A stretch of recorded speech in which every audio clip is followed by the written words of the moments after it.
আল্লাহ রাব্বুল আলামিন সূরাতুজ জুমারের 53 নম্বর আয়াতে বলেছেন, কুল ইয়া ইবাদিয়াল্লাযীনা আসরাফু আলা আনফুসিহিম লা তাকনাতু মির রাহমাতিল্লাহ।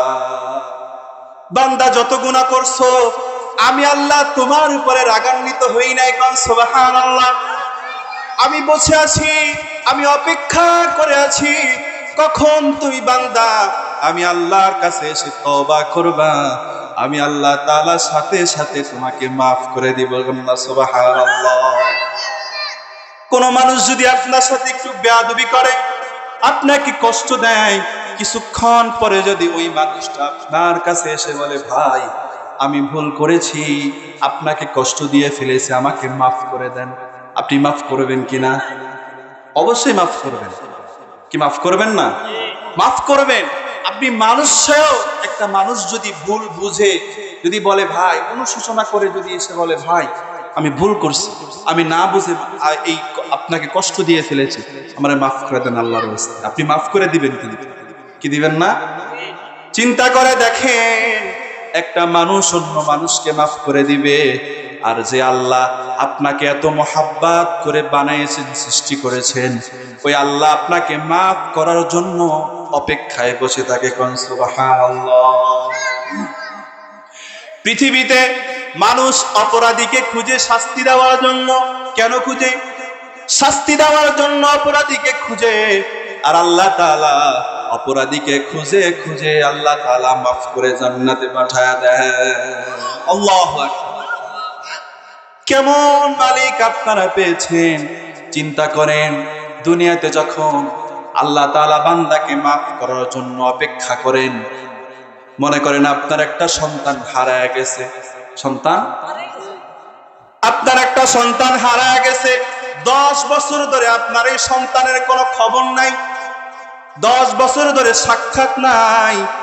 হঠাৎ করে যদি একদিন দেখেন ওই সন্তান আপনার কাছে চলে এসেছে, বলেন তো আপনার কত বেশি খুশি লাগবে? কত বেশি খুশি লাগবে? এত বেশি খুশি লাগবে যে খুশি আপনি ভাষায় প্রকাশ করতে পারবেন না। কি বলেন ঠিক কিনা? ঠিক এমন ভাবে যখন কোন গুনাহগার মানুষ, কোন গুনাহগার বান্দা যখন গুনাহ করতে থাকে, তখন গুনাহ করতে করতে আল্লাহর থেকে সে অনেক দূরে চলে যায়, সে আল্লাহর রাস্তা থেকে অন্য রাস্তায় চলে যায়, সে অনেক দূরে চলে যায়। গুনাহ করতে করতে যখন সে আল্লাহকে ভুলে যায়, কোনো একদিন যদি কোনো একটা মাহফিলের ওয়াজ শুনে, আজকের এই মাহফিলের মতো কোনো একটা মাহফিলের কোনো এক হুজুরের বয়ান শুনে, এই তওবার কথা শুনে যদি সে আল্লাহর কাছে তওবা করে, ওই যে একটা মা বাবার সন্তান হারায় যাওয়ার পরে আবার ফিরে আসলে মা বাবা যত বেশি খুশি হয়, এর থেকে হাজার হাজার গুণ বেশি ওই গুনাহগার বান্দা আল্লাহর কাছে ফিরে এসে তওবা করলে আল্লাহ তার থেকে অনেক বেশি খুশি হয়ে যায়। আল্লাহ অনেক বেশি খুশি হয়ে যায়। আল্লাহ সব সময় অপেক্ষায় থাকে, আল্লাহ অপেক্ষায় থাকে কখন বান্দা আমার কাছে মাফ চাবে। বান্দার মাফ চাইতে দেরি হয়, আল্লাহর গুনাহগুলো ক্ষমা করতে দেরি হয় না। আমরাই তো আল্লাহর কাছে তওবা করার সুযোগ পাই না। কি বলেন ঠিক কিনা?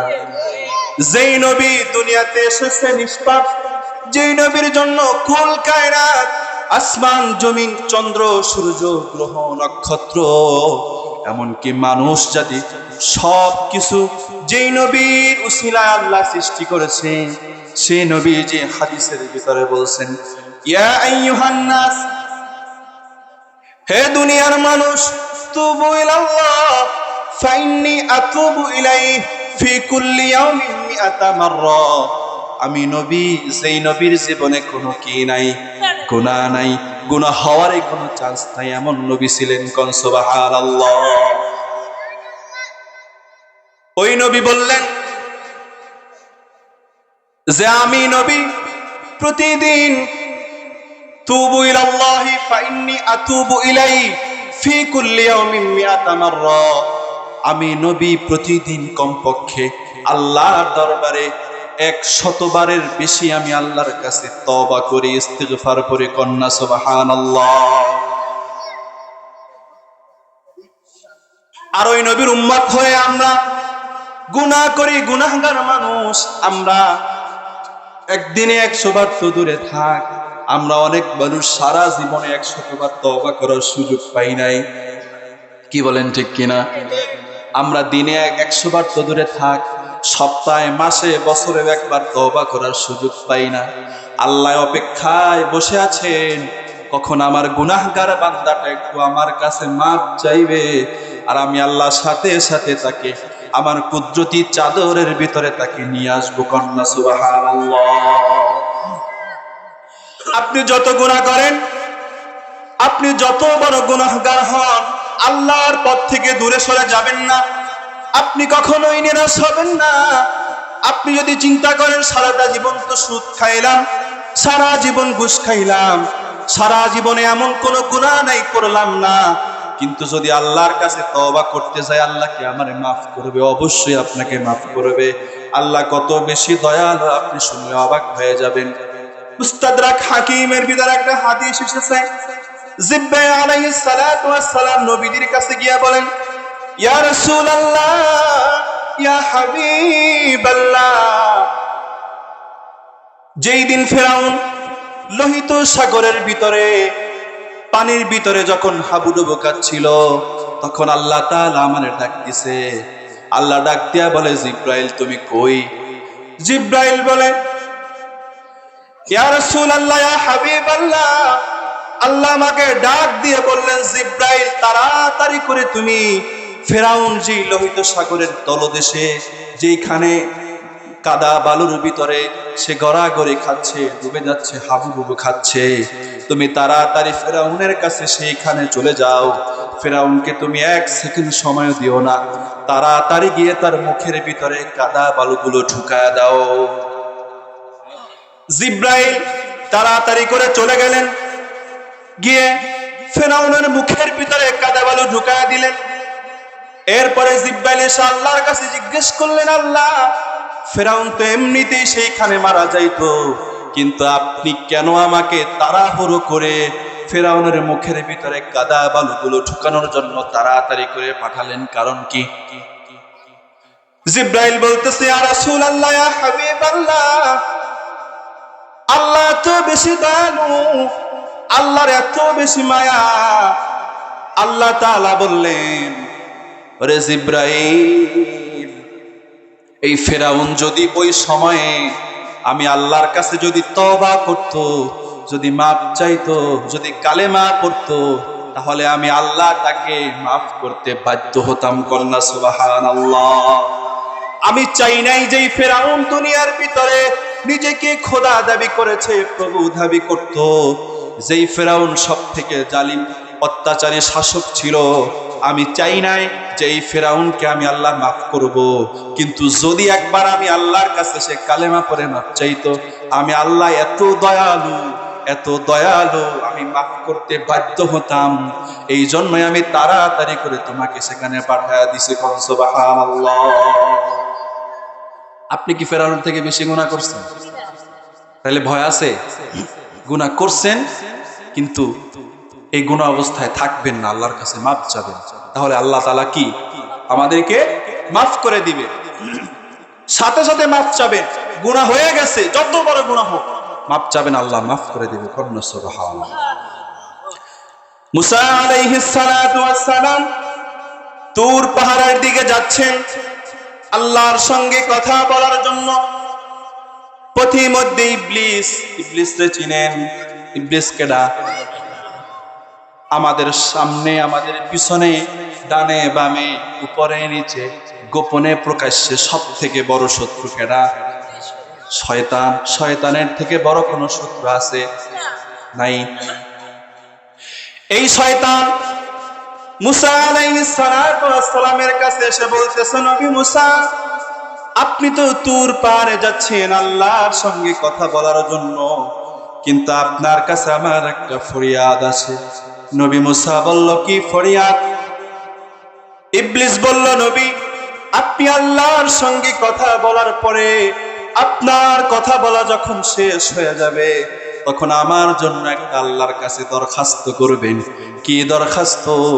ইবলিস বলল, নবী আপনি একটু আল্লাহর কাছে জিজ্ঞেস করবেন, আমি এই শয়তান, আমি যে ইবলিস, আমার জন্য কি এখনো তওবার দরজা খোলা আছে কিনা। কে বলছে? ইবলিস। নবী মুসা তুর পাহাড়ে গেল, আল্লাহর সঙ্গে কথা বলল। কথা বলার পরে নবী মুসা সর্বশেষ বলল, আল্লাহ তোমার দরবারে একটা ফরিয়াদ। আল্লাহ তো আগেই জানে। নবী মুসা বলতেছে, আল্লাহ ইবলিস আমার কাছে একটা খবর পাঠিয়েছে। খবরটা হলো সে তোমার কাছে জিজ্ঞেস করার জন্য বলেছে ইবলিসের জন্য কি এখনো তওবার দরজা খোলা আছে কিনা। আল্লাহ তাআলা বললেন, শুধুমাত্র একটা মাধ্যম আছে তাকে মাফ করার, আর সে মাধ্যমটা হলো তুমি যখন সেখান থেকে যাবা তুমি ইবলিসকে মাধ্যমটার কথা বলবা। নবী মুসা যখন যাচ্ছিলেন ইবলিস সামনে দাঁড়ায় আছে। নবী জিজ্ঞেস করছিলেন আল্লাহর কাছে। মুসা নবী বলল, জিজ্ঞেস করছিলাম। ইবলিস বলল, আল্লাহ তাআলা কি বলেছে, কি ফয়সালা দিয়েছে? নবী মুসা বলল, তোমার জন্য একটা শর্ত দিয়েছে, যদি ওই শর্তটা তুমি মানতে পারো তাহলে আল্লাহ তাআলা তোমাকে মাফ করে দিবে। কন্যা সুবহানাল্লাহ, আল্লাহু আকবার। এই ঘটনাটা পাকিস্তানের আল্লামা তাকি উসমানী হাফিজাহুল্লাহ তার একটা বইয়ের ভিতরে ঘটনাটা লিখেছেন। তখন মুসা নবী বলল, ইবলিস আল্লাহ তোমাকে একটা শর্ত দিয়েছে, আর সেই শর্তটা হলো তুমি যে আদম আলাইহিস সালাতু ওয়াস সালামকে সিজদা না করার কারণে অভিশপ্ত হয়েছো, তুমি যদি এখন গিয়ে তার কবরের পাশে তুমি তার কবরের পাশে গিয়ে যদি এখন সিজদা করো আল্লাহ তাআলা সাথে সাথে তোমার গুনাহ মাফ করে দিবে। কোন সুবহানাল্লাহ। ইবলিসের থেকে আপনার গুনাহ বেশি কম? এই পৃথিবীর শুরু থেকে আজ পর্যন্ত যত গুনাহ হয়েছে সব কিছুর মূলে কেডা? ইবলিস। আপনি আমি যত গুনাহ করছি সব গুনার মাস্টার মাইন্ড কে? ইবলিস। তার মানে এই যত গুনাহ হচ্ছে, যত আপনার আমার আমলনামা ভারী হচ্ছে, কে করাচ্ছে? ইবলিস। তার মানে ইবলিসের থেকে পৃথিবীতে আর কারো গুনাহ বেশি নাই। তো মুসা নবী ইবলিসকে যখন বলল, তুমি যদি আদম নবীর কবরের পাশে গিয়ে যদি সিজদা করো আল্লাহ তাআলা তোমাকে মাফ করে দিবে। ইবলিস বলল, ইবলিস তো ইবলিস। ইবলিস সাথে সাথে বলে উঠলো, যে আদম দুনিয়াতে বেঁচে থাকা অবস্থায় তাকে আমি সিজদা করলাম না, সে আদম এখন মারা গেছে, তার কবরের পাশে গিয়ে আমি কিভাবে সিজদা করব? এটা কিভাবে তুমি চিন্তা করলা? এটা কশ্চিন কালেও কখনোই সম্ভব না। কন্যা উযুবিল্লাহ। ইবলিসের ভিতরে অহংকার ছিল। কি ছিল? ইবলিস কিন্তু অহংকারের কারণেই সে ইবলিস হয়েছে, জানেন? সে অহংকারের কারণেই কি হয়েছে? ইবলিস হয়েছে। তো এই অহংকারের কারণেই সে অহংকার বশত সে বলেছে যে আদম নবী দুনিয়াতে থাকা অবস্থায় যখন জীবিত ছিল তখনই তাকে সিজদা করলাম না, আর এখন তো কবরে চলে গেছে, এখন তারে কিভাবে আমি সিজদা করব? এটা কিভাবে ভাবলেন আপনি? এটা কখনোই সম্ভব না। তার মানে তার জন্য একটা পথ ছিল, সেটা আল্লাহ তাআলা বন্ধ করে দিয়েছে। এজন্য আমি এটাই বুঝাতে চাইতেছি, আপনাদেরকে এতটুকুই বুঝাতে চাই যে আপনি যত গুনাহ করেন আপনি ফিরে আসেন আল্লাহর কাছে, আপনি তওবা করেন, আল্লাহ আপনাকে মাফ করার জন্য অপেক্ষা করতেছে। কন্যা সুবহানাল্লাহ। আল্লাহ আপনার অপেক্ষায়, আপনি মাফ চাবেন আর আল্লাহ তাআলা আপনাকে মাফ করে দিবে। এই জন্য গুনাহগার বান্দা যত আপনি গুনাহ করেন, আপনি যদি খাঁটিভাবে তওবা করতে পারেন আর সেই তওবাটা যদি হয় তওবাতান নসুহা, তাহলে অবশ্যই আল্লাহ তাআলা আপনাকে মাফ করে দিবে। আল্লাহ তাআলা শুধু আপনাকে মাফ করবেই না, আসা রাব্বুকুম আইয়ুকাফিরা আনকুম সাইয়্যাতিকুম ওয়া ইউদখিলাকুম জান্নাতিন তাজরি মিন তাহতিহাল আনহার। আল্লাহ তাআলা আপনাকে মাফ তো করবেই, মাফ করার সাথে সাথে আল্লাহ তাআলা আপনাকে জান্নাতি মানুষ বানায় দিবে। কন্যা সুবহানাল্লাহ। এমন জান্নাত আপনাকে আল্লাহ তাআলা দান করবেন, আইয়ুকাফিরা আনকুম সাইয়্যাতিকুম ওয়া ইউদখিলাকুম জান্নাতিন তাজরি মিন তাহতিহাল আনহার, যে জান্নাতের তলদেশ থেকে নহর তথা ঝর্ণা বয়ে যাইতেছে। কোন সুবহানাল্লাহ। এমন জান্নাত আল্লাহ তাআলা আপনাকে আমাকে দান করবেন। এজন্য প্রত্যেকটা মানুষ আমরা কি গুনাহগার, প্রত্যেকটা মানুষ কি গুনাহগার। আর এই গুনাহ থেকে বাঁচার জন্য আল্লাহর কাছে তওবা করতে হবে। আপনি যদি আল্লাহর কাছে তওবা করেন, আপনার ফায়দা কি জানেন? আল্লাহ তাআলা 1 নম্বরে আপনাকে maaf করে দিবে। 2 নম্বরে আপনি যতদিন হারামের ভিতরে জড়িত ছিলেন ততদিন আপনার কোনো ইবাদত বন্দেগী কবুল হয় নাই। এই ইবাদত বন্দেগী যেদিন আপনি তওবা করবেন, ওই দিন সব পিছনের ইবাদত বন্দেগী গুলো আল্লাহ তাআলা একসাথে কবুল করে নিবে। সুবহানাল্লাহ। 3 নম্বরে, যেই বান্দা আল্লাহর কাছে বেশি বেশি তওবা করে, প্রতিদিন আল্লাহর কাছে তওবা করে, প্রতিদিন আল্লাহর কাছে ইস্তিগফার পড়ে, আল্লাহ তাআলা ওই বান্দার রিজিক গুলো আরো বেশি বৃদ্ধি করে দেন। কোন সুবহানাল্লাহ। এজন্য বেশি বেশি তওবা করবেন, গুনাহ ছেড়ে দিয়ে আস্তে আস্তে আপনি তওবার দিকে ফিরে আসেন। আর আল্লাহ তাআলা যখন দেখবে আপনি আল্লাহর দিকে ফিরে আসছেন, তখন আল্লাহ তাআলা আরো বেশি তাড়াতাড়ি আপনাকে আপন করে নেবে। কোন সুবহানাল্লাহ। এই জন্য গুনাহ ছেড়ে দেওয়ার চেষ্টা করতে হবে। আমরা নামাজও পড়ি, গুনাহও করি, এই জন্য আমাদের নামাজ কবুল হয় না। কিন্তু একটা কথা সব সময় মাথায় রাখবেন, যত গুনাহ করেন না কেন কখনো নামাজ ছাড়বেন না। কি ছাড়বেন না? নামাজ ছাড়বেন না। পৃথিবীর সমস্ত তাফসীর কারক, হাদিস বিশারদগণ একমত, আপনি যদি নামাজ পড়েন পাশাপাশি যদি আপনি গুনাহ করেন, মানে আপনি গুনাহ করলেন কিন্তু পাশাপাশি আপনি নামাজও পড়েন, কিন্তু এই নামাজ পড়ার কারণে কাল কিয়ামতের ময়দানে আপনাকে নামাজের শাস্তি থেকে আল্লাহ তাআলা মাফ করে দিবে। কোন সুবহানাল্লাহ। কিন্তু নামাজের যে ফজিলত ছিলেন, এই ফজিলতগুলো আপনি পাবেন না। আপনি সারা জীবন নামাজ পড়ছেন কিন্তু আপনার নামাজ কবুল হয় নাই। এজন্য কিয়ামতের দিন আল্লাহ তাআলা আপনাকে নামাজের জন্য কোনো শাস্তি দিবে না। কিন্তু এই নামাজের যে ফজিলত ছিল, নামাজ পড়লে আপনি জান্নাতে যাবেন, আরো যত ফজিলত ছিল এই ফজিলতগুলো আপনি পাবেন না, কারণ আপনার নামাজ কবুল হয় নাই। কিন্তু দুনিয়াতে আপনি নামাজ পড়ছেন, এজন্য আল্লাহ তাআলা আপনাকে নামাজের শাস্তি দিবে না। আর কখনোই নামাজ ছাড়বেন না, কারণ নামাজ পড়তে পড়তে পড়তে একটা সময় এই নামাজ আপনাকে গুনাহ থেকে বাঁচাবে ইনশাআল্লাহ। এজন্য কখনো কি করবেন না? নামাজ ছাড়বেন না। গুনাহ থেকে দূরে থাকতে হবে। কি করতে হবে? গুনাহ থেকে দূরে থাকতে হবে। গুনাহর ভিতরে যদি আপনি সব সময় থাকেন, আপনি যদি কবিরা গুনাহ অবস্থায়, গুনাহ করা অবস্থায় যদি আপনার মৃত্যুটা হয়ে যায়, আপনি কল্পনা করতে পারবেন না এই দুনিয়াতে আপনি মৃত্যুর সময় আপনার শাস্তি হবে, কবরের ভিতরে গেলেও আপনার জন্য শাস্তি অপেক্ষা করতেছে। বুখারী শরীফের হাদিসের ভিতরে এসেছে, আল্লাহ নবী ইরশাদ করেছেন, লা ইয়াজনি জানি হিনা ইয়াজনি ওয়া হুয়া মুমিন ওয়া লা ইয়াসরিকুল খামরা হিনা ইয়াসরিকু ওয়া হুয়া মুমিন। এইরকম ভাবে আল্লাহ রাসূল সাল্লাল্লাহু আলাইহি ওয়াসাল্লাম তিনি বলেছেন, যখন কোন মানুষ জিনা করে তখন সে ব্যক্তি জিনা করা অবস্থায় মুমিন থাকে না, মানে তার ঈমান থাকে না। কি থাকে না?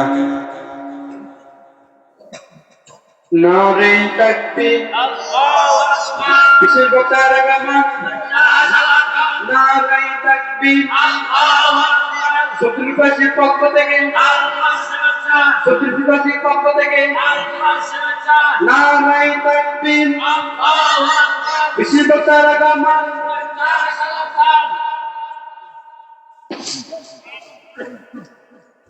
সম্মানিত হাজিরিন, চলে আসছে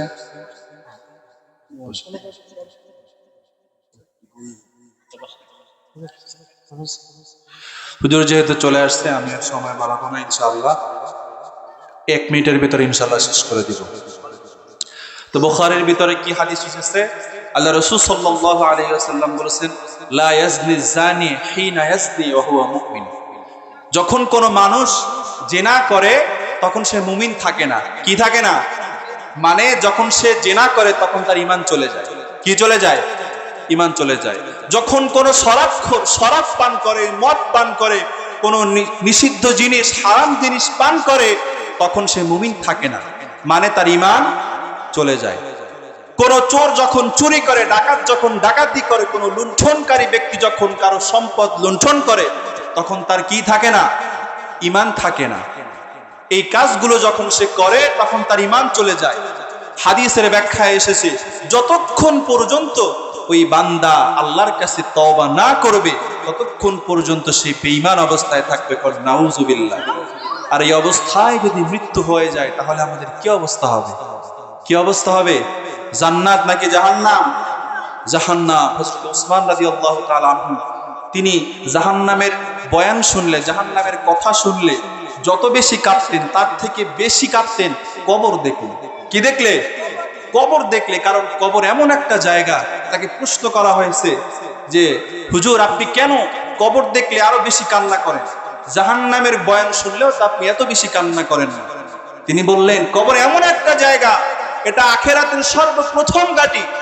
এই কবরে যেই ব্যক্তি ধরা পড়ে যাবে সে আখিরাতের প্রত্যেকটা জায়গায়, প্রত্যেকটা ঘাঁটিতে আল্লাহর কাছে ধরা পড়ে যাবে। এজন্য কবরের ভিতরে যখন মানুষ যাবে তখন কি প্রশ্ন করা হবে? 3টা প্রশ্ন করা হবে, আমরা জানি না। এই প্রশ্নগুলোর উত্তর দিতে না পারলে তাহলে এই কবরের ভিতরে শুরু হয়ে যাবে আযাব। কি শুরু হয়ে যাবে?